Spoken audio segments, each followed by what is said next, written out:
আল্লাহ, আমি রাসূল সাল্লাল্লাহু আলাইহি ওয়াসাল্লামকে স্বপ্নে দেখতে চাই।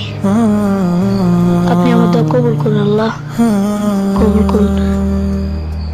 তোমায় ভেবে ঘুমিয়ে পড়ি,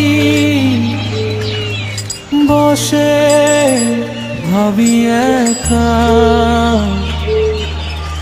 রাসূল তুমি দাও আমারে স্বপ্ন মাঝে দেখা, প্রিয় নবী দাও আমারে স্বপ্ন মাঝে দেখা। সরদার জাহান তুমি